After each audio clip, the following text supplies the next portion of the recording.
Hello everyone. In this video we will discuss an important critical essay titled On the Sublime or On Sublimity. It is an important Greek literary critical essay that was published in the 1st century CE. Now, one thing about this essay is that we are not very sure about who has written it. The author is unknown. But yet, based on certain proofs that we have, we attribute this essay to Longinus. So since we are not very sure, we call Longinus as pseudo-Longinus. There is no much information about this person, but yet when we talk about the classical critics, we include his name along with Plato, Horace, Aristotle and so on. Now this work, On the Sublime, remained unknown for quite a long time, and it is after the translation of this work from Greek to French that a lot of critical discussions on this began. To begin with, this work is written in the form of a letter. It is an epistolary work which is addressed to somebody named Terentian. Now again, we do not know who this person Terentian is. We do not know much about the author himself, so there is no way of knowing who this person to whom this work is addressed to. But we assume that Terentian might have been a friend of Longinus, or he could also have been a disciple. But whoever he is, we do not know who, but whoever he is, he was a person who is well aware of the literary and cultural scenarios of his period. We know this because from the beginning of the essay, Longinus addresses Terentian and tells him that since you are a scholarly person, I can directly move into my topic. That's how the essay begins. We will get to it in short, but before that, I would also like to mention that this work On the Sublime is an incomplete work in our hands. We do not know if it was once complete, but what we have with us right now is an incomplete work of which 1/3 of the work is lost. Now moving to the essay, this essay On the Sublime begins with these following lines. And when I read it, you will understand that Longinus is not a person who beats around the bush. He doesn't give any introduction as such. He doesn't give any examples in order to slowly come to the point of sublimity. The very first line of his essay clearly tells the audience, or let's say Terentian, that since he is talking to a learned audience, he doesn't like to beat around the bush, he is directly coming to the point. So he says, as I am addressing a person so accomplished in literature, it must be Terentian, even if it is somebody else. He believes that his audience is learned. I need only state without engaging further on the matter that the sublime, wherever it occurs, consists in a certain loftiness and excellence of language, and that it is by this, and this only, that the greatest poets and prose writers have gained eminence and won themselves a lasting place in the temple of fame.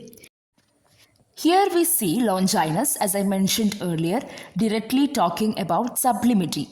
And according to him, I have noted the important points in this particular line. According to him, he says sublimity is something that occurs when there is an excellence, a kind of eloquence in language, when there is a loftiness and excellence in language. That is how sublimity occurs. And it is with this technique, by using excellent language, that greatest poets and prose writers have created important works, they have gained eminence, gained popularity, and they secured a place in the temple of fame.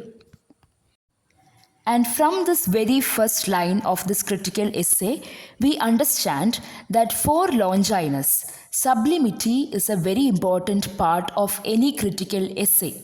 And it is with this particular technique that poets or prose writers have put their work in the highest pedestal and taken their place in the temple of fame.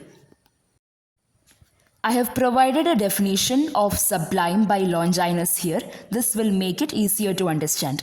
Now, Longinus says, the sublime is a certain distinction and excellence of language, which, by its noble and elevated composition, produces a marvelous and extraordinary effect on the mind. So, sublime simply means that language that we use in a literary work should be above the ordinary. It should have a certain distinction.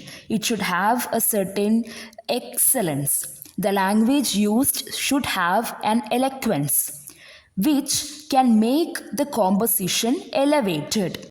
And by doing so, by using language which is above ordinary, we are able to produce an effect on the readers. So this is what Longinus means by sublime.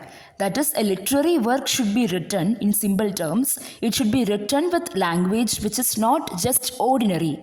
The language should have an excellence. And because of this excellence of language, the work will be able to create an effect on the minds of the readers. He also explains what sort of effect this is. The effect is a kind of deep emotion. The audience should be able to have a kind of deep emotion which is mixed with pleasure. When you read a literary work, you should feel a kind of pleasure just like watching a movie. And it should be very deep that you lose your rationality. You forget that this is not real, that this is only some made up literary work. So the work should be written in such a way with excellent language that an effect should be created in the reader, and the effect should be so strong, it should create such deep emotions in the reader that the reader loses all his or her rationality. These are the points that Longinus discusses in his essay. We have discussed the first two already, that is, the concept of sublime is generally referred to as a style of writing that elevates itself above the ordinary. We talked about how the language used in a literary work should have an excellence. Next, he says a text should take the reader out of himself. Again, by using excellent language, the reader should be taken out of himself, meaning he should lose all his rationality and should be filled with deep emotions and mixed pleasures. And then Longinus says that if a writer should be able to do this, what we have just told now, that is the style of writing and taking the reader out of himself. If the writer should be able to do this, the writer should have some moral excellence. He should be spiritually good. Only then he will be able to do what we have just told now. And if he has this moral excellence, if he is able to write in this style of writing, then his work will be able to create an effect in the reader. It's not just simple effect. He is able to model a soul. He can model the audience or the reader who is reading his work. So Longinus is not simply talking about this concept of sublime that could be used to make the literary works look good. No, that is not his ultimate aim. He talks about this idea of sublimity that can create an effect in the readers, and thereby it should be able to change or model the readers. It should be able to bring a positive impact, positive change in the society. And then Longinus asks a question. He asks us whether this concept of sublimity, is it actually something that you are born with? Is it innate? Or is it something that you are taught? Is it something that you learn it slowly in life? To this, Longinus says, see, there are people who say that sublimity should be something that you are born with. It is innate and it doesn't come to us by teaching. If you are teaching a person all the rules that are to be followed to write a work, then art will lose its beauty. It will become very feeble. It will become bound by rules. So sublimity or this talent of writing, it is something that has to be something that writers are born with. It is not something that is taught. That is what most people say. But Longinus has a different opinion. He says, yes, it is right that we are born with certain talent, certain skills. But some techniques are to be taught. And by teaching it, by practicing it, we are actually modifying, developing the skill we are born with. That is what Longinus says. And he gives us an example. The example that he gives, the analogy that he gives, is that of good fortune. We all want good fortune, good money. We all want to be rich and wealthy. Now, if somebody has to be rich and wants to continue to be rich, that person should also have a good counsel. There should be people telling him or advising him on using his money wisely. So, good fortune is important. Along with that, good counsel is also important in order to maintain this good fortune. The same way, genius is important. Our innate skills, the skills that we are born with, it is important. Along with that, technique is also important. Only if both of this is acquired, we can be able to make a literary work with sublimity. And based on this point, he talks about 5 sources of sublimity. Where are you going to get the sublimity from? And in these 5 sources, there are 2 natural sources and 3 sources which are products of arts or skills, which you learn with technique. The first source is the ability to conceive great thoughts. A person should have a good mind, a noble mind in the first place if he is going to write a work with sublimity. So a person should have good mind and his mind should be polished regularly. And with such a mind, he will be able to have vivid images, good imagination. He will be able to accept, conceive great thoughts. So that is the first source of sublimity. Secondly, we have the evocation of strong emotions. A person should be able to understand what emotion should be placed at what place. So he should have this idea of true emotions in the right place. Now these both, they come to us naturally. These sources is what a person is born with. Now there are some things that you can practice slowly and understand the techniques later in life. And among that, the first one is figures of speech. You learn about the figures of speech and how and where to use them with practice. Now, secondly, we have the elevated diction, using good words, good vocabularies in the right way, in an eloquent way. And finally, we have the noble arrangement of words. You should also be able to arrange these words and figures of speech in the right order. You should know what are the right orders which can produce sublimity. So all these 3, the final 3, comes with practice. These are techniques that you learn in life. So these are the 5 sources of sublimity. Now after giving these points, Longinus begins to give us examples of literary works. He points out works to show which are the right techniques of writing and what are the wrong ways of not bringing sublimity in the readers. He even quotes Homer and the book of Genesis from the Bible. So he talks about these works and he points out the positives in it And he also tells us how not to use words. What are the words you are not supposed to use if you want to bring sublimity in your works? He says that we should avoid words which will create confusion, words that are absurd. We shouldn't style the words too much. He says it's understandable that you should style, you should use figures of speech, you should use great diction, but it should not go over the board. You shouldn't style too much and try to create a false emotion. Everything should be used in the right amount. So for that he uses the help of these examples. Now coming to the end of the essay, Longinus gives a socio-political commentary. He says, he actually quotes one of the philosophers who said that during that particular time, it was noticed that audiences or readers were not able to grasp sublimity.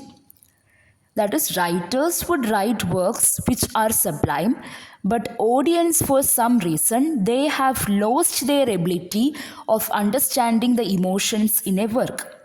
And this philosopher said that it is because of the change in the democracy of Rome. Rome had become a monarchy.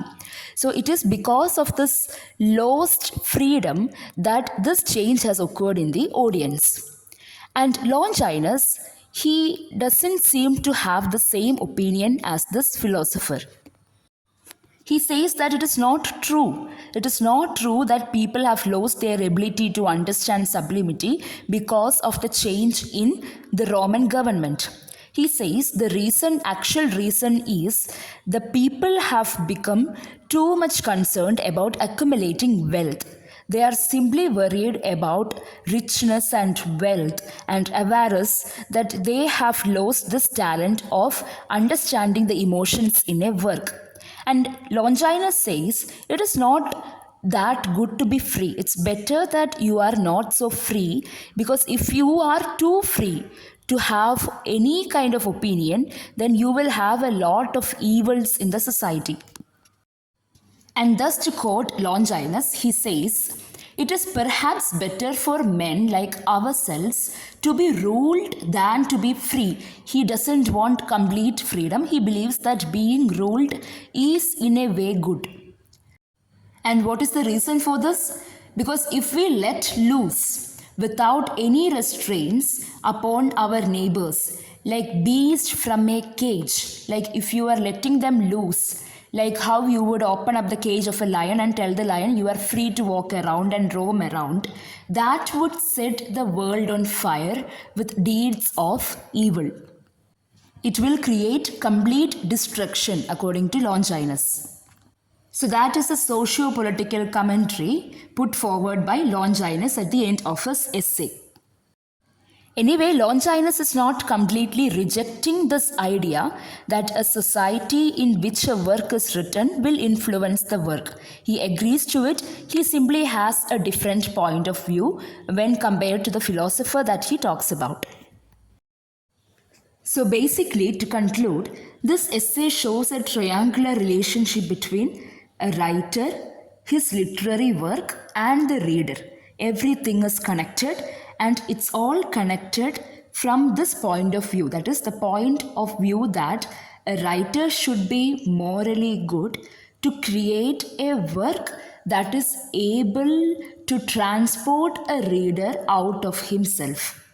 And for that, this work should be sublime. Now, what makes this work important is that till this work on the sublime, even before this, there were discussions of sublimity, but mostly a lot of importance was given to the power of reason. The readers had the power. They had the power to read and understand a work with the reason they had. Now here Longinus is slowly changing the power dynamics and giving more power to the writer who can create sublimity in his works, to take away this rationality and reason from the reader and make the reader feel the emotions which the writer wants the readers to feel. It is one of the first literary works which gave the qualities of the writer more importance than his art. The writer should be morally good. The writer should have some innate talents which should be developed throughout his life using techniques and practices. And this is what creates his good work. So more importance was given to the qualities that are innate within the writer than his art. And this work on the sublime has influenced poets like John Dryden and Alexander Pope, also many poets from the Romantic era. We have Edmund Burke's important work, a philosophical inquiry into our ideas of the sublime and beautiful, which is an important work which was inspired by this idea of sublimity. So that's all for this video. I hope that I was able to cover up this topic well. The video was a bit more longer than I expected it to be, but I really wish it was beneficial to you. Thank you so much for watching.